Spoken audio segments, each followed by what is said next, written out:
Hello, it's Rex again, your cat-made Vtuber, and today I'm gonna read you another creepypasta story. We're doing an oldie but a goodie today. We're doing Jeff the Killer. As you guys might know, there's a lost media bounty out right now for the original Jeff the Killer image, so if you have any leads, definitely let us know down in the comments below. But let's get right to it. Excerpt from the local newspaper: ominous unknown killer is still at large. After weeks of unexplained murders, the ominous killer is still on the rise. After little evidence has been found, a young boy states that he survived one killing attacks and gravely tells his story. I had a bad dream and I woke up in the middle of the night, says the boy. I saw that for some reason the window was open, even though I remember it being closed before I went to bed.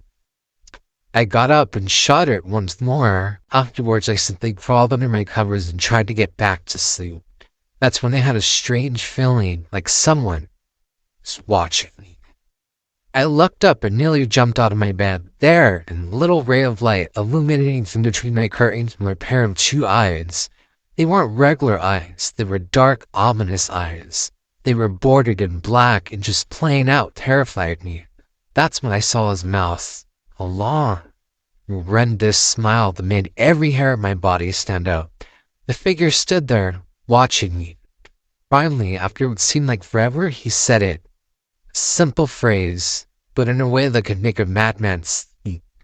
He said, "Go to sleep." I let out a scream. That's what set him at me. He pulled up a knife, aiming at my heart. He jumped on top of my bed. I fought him back. I kicked, I punched, I rolled around trying to knock him off me. That's when my dad busted in. The man threw the knife. It went into my dad's shoulder. The man probably would have finished him off if one of the neighbors hadn't alerted the police. They drove into the parking lot and ran towards the door. The man turned and ran down the hallway. I heard a smash, like glass breaking. As they carried him out of my room, I saw the window that was pointing towards the back of the house broken. I looked out to see it was him vanish into the distance. I can tell you one thing, I will never forget that face. Those cold, evil eyes and that psychotic smile, they would never leave my head. Police are still on the look for this man. If you see anyone that fits the description of the story, please contact your local police department. Jeff and his family had just moved into a new neighborhood. His dad had gotten a promotion at work and they thought it would be best to live in one of those fancy neighborhoods. Jeff and his brother Lou couldn't complain though. A new, better house? What was not to love? As we were getting unpacked, one of the neighbors came by. "Hello," she said. "I'm Barbara. I live across the street from you. Well, I just wanted to introduce myself and introduce my son." She turns around and calls her son over. "Billy, these are our new neighbors." Billy said hi and ran back to play in his yard. "Well," said Jeff's mom, "I'm Margaret, and this is my husband Peter and my two sons Jeff and Lou." They each introduced themselves, and then Barbara invited them to her son's birthday. Jeff and his brother were about to object, and their mother said that they would love to. When Jeff and his family were done packing, Jeff went up to his mother. "Mom, why would you invite us to some kid's party? If you haven't noticed, I'm not some dumb kid."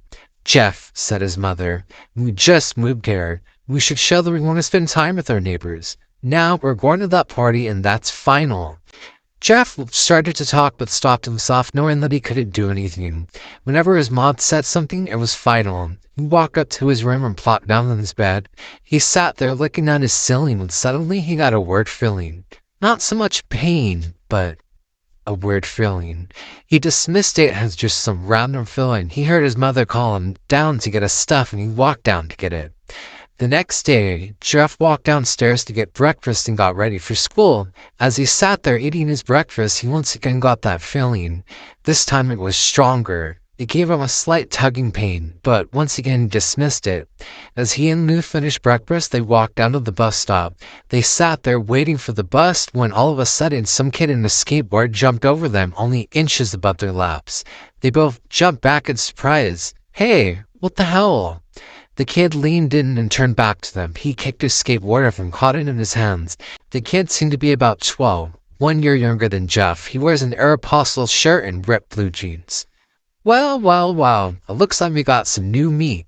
Suddenly, the two other kids appeared. One was super skinny, and the other was large. Well, Since you're new here, I'd like to introduce ourselves. Over there is Keith. Jeff and Lou looked over to the skinny kid. He had a dopey face that you would expect a sidekick to have. And he's Troy. And they looked over to the fat kid. Talk about a tub of lard. This kid looked like he hadn't exercised since he was crawling. And I, said the first kid, am Randy. Now for all the kids in this neighborhood, there's a small price for bus fare, if you catch my drift. Lou stood up, ready to punch the light out the kid's eyes. One of his friends pulled a knife on him. Tisk, tisk, tisk. I had hoped you would be more cooperative, but it seemed like we must do this the hard way. The kid walked up to Lou and took his wallet out of his pocket. Jeff got that feeling again. Now it was truly strong. Burning sensation even. He stood up, but Lou gestured for him to sit down. Jeff ignored him and walked up to the kid. Listen here, you little punk. Give back my bro's wallet or else. Randy pulled the knife in his to his pocket and pulled out his own knife. Oh, and what will you do? Just as he finished the sentence, Jeff popped the kid in the nose. As Randy reached for his face, Jeff grabbed the kid's wrist and broke it. Randy screamed and Jeff grabbed the knife from his hand. Troy and Keith rushed Jeff, but Jeff was too quick. He threw Randy to the ground. Keith lashed out to him, but Jeff ducked and stabbed him in the arm. Keith dropped his knife and fell to the ground screaming. Troy rushed him too, but Jeff didn't need the knife. He just punched Troy straight in the stomach and Troy went down. As he fell, he puked all over. Lou could do nothing but look in amazement at Jeff. Jeff, was all he could manage. They saw the bus coming and knew they'd been blamed for the whole ordeal. So they started running as fast as they could. As they ran, they looked back and saw the bus driver rushing over to Randy and the others. As Jeff and Lou made it to school, they didn't dare tell anyone what happened. All they did was sit and listen.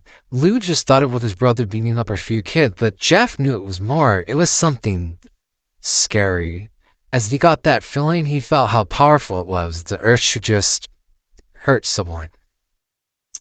He didn't know what it sounded like, but he couldn't help but feel happy. He felt that strange feeling go away and stay away for the rest of school.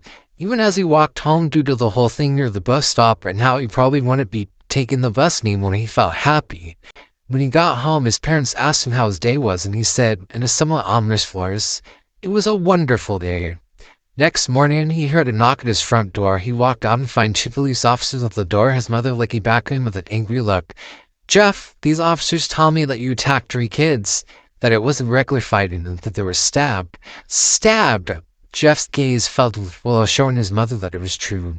Mom, they were the one that pulled the knives on me and Lou. Son, said one of the cops, we found 3 kids, 2 stabbed, one having a bruise in the stomach, and we have witnesses proving that you fled the scene. Now, what does that tell us? Jeff knew it was no use. He could say him and Lou were attacked, but there was no proof that they had not been the one to attack first. They couldn't say that they weren't fleeing because should be told they were. So Jeff couldn't defend himself or Lou. Son, call down your brother. Jeff couldn't do it since he was the one who beat all the kids up. Sir, it was me. I was the one who beat up the kids. Lou tried to hold me back, but he couldn't stop me. The cop looked at his partner and they both nodded. Well, kid, looks like a year in juvie for you. Wait, says Lou. They all looked up to see him holding a knife. The officers pulled their guns and locked him on Lou. It was me. I beat up those little punks. I have the marks to prove it. He lifts up his sleeve to reveal cuts and bruises, as if he was in a struggle. Stunned, just put the knife down, said the officer. Lou held up the knife and dropped it to the ground. He put his hands up behind his head and walked over to the cops. No, Lou, it was me. I did it. Jeff had tears running down his face. Huh, poor bro, trying to take the blame for what I did. Well, take me away, officers. The police led Lou out to the patrol car. Lou, tell him it was me. Tell him. I was the one who beat up those kids. Jeff's mother put her hands on his shoulders. Jeff, please. You don't have to lie. We all know it's Lou. You can stop now. Jeff watched helplessly as the cop car sped off with Lou inside. A few minutes later, Jeff's dad pulled into the driveway, seeing Jeff's face and knowing something was wrong. Son, what is it? Jeff couldn't bear to answer. His vocal cords were strained from crying. His dad, Jeff's mother, walked his brother down inside to break the bad news to him. As Jeff swept in the driveway. After an hour or so, Jeff walked back into the house, seeing that his parents were both shocked, sad, and disappointed. He couldn't look at them. He couldn't see how they felt, how they thought of Lou when it was all his fault. He just went to sleep, trying to get the whole thing off his mind. 2 days went by with no word from Lou at JDC, no friends to hang out with, nothing but sadness and guilt. That was until Saturday, when Jeff was woken up by his mother with a happy, sunshiny face. "Jeff, it's the day," she said as she opened the door, and the curtains and that light flooded into the room. "What's today?" said Jeff as he stirs awake. "Why, it's Billy's birthday." He was now fully awake. "Mom, you're joking, right? You don't expect him to go to some kid's birthday party after—" There was a long pause. "Jeff, we both know what happened. I think this party could be the best thing that brightens up the past days. Now get dressed." Jeff's mother walked out of the room and downstairs to get ready herself. He fought himself to get up. He picked out a random shirt and pair of shoes and walked downstairs.